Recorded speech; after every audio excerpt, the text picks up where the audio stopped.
So hello guys guys আজকে আমি এসেছি মাতা মন্দিরে। আর মাতা মন্দিরটা অবস্থিত ঠিক দিল্লি আর হরিয়ানার মাঝখানে পড়ে। তো এখানে আসার মেন কারণ হলো আমার ভাস্তার মানত ছিল। তো আমার ভাস্তার মানতের উপলক্ষে আমি, আমার বন্ধু, বৌদি আর ভাস্তা টোটাল চারজন এসেছি মাতা মন্দিরে। তো সামনের মাস থেকে আমরা ভেবে যাচ্ছিলাম যে যাবো, কিন্তু শুধু ভেবেই টাইমটা চলে গিয়েছে। তো এই মাসে আর আমরা সেটা যেতে দিইনি। তো মাসের ফার্স্টে আমরা গিয়েছি মাতা মন্দিরে। তো মাতা মন্দিরের ভিতরের প্রবেশ করার পরের ব্লগ বানিয়েছি আমি। তো তারই কিছু ক্লিপ তোমরা দেখে নাও আর বলো কেমন হয়েছে।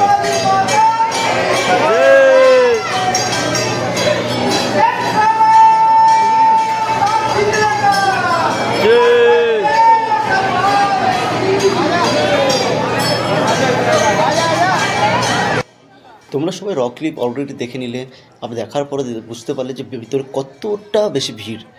এই ভিড়ের কারণে আর এই আওয়াজের কারণে সবাই মাতা মাতা মাতা বলে চিৎকার করছে। কারণ মাতাটা এতটা জাগ্রত মন্দির এটা, ঠিক আছে। তো গুরগাঁও আর হরিয়ানাতে এই মন্দিরটা মাতা মন্দির উপলক্ষে সবচেয়ে বড় মন্দির আর সবচেয়ে বেশি জাগ্রত। আর যেই মানতই করুক না কেন তার পূর্ণ অবশ্যই হতে হবে। তো আমাদের হয়েছে, সেই উপলক্ষে আমরাও পুজো দিতে এসেছি।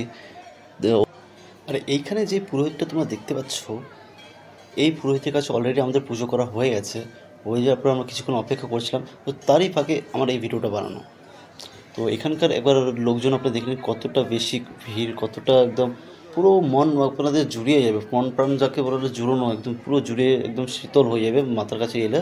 আর মাতার দর্শন করার পরে মনে কতটা হালকা বোধ হলো, ঠিক আছে। তো আমি তোমাদেরকে বলে বোঝাতে পারবো না। তো তোমরাও অবশ্যই এসো, কারো প্রবলেম থাকলে তোমরা মানত করো অবশ্যই এসো। তো আজকের ভিডিওটা আমার এইটুকুই। থ্যাংক ইউ সবাইকে।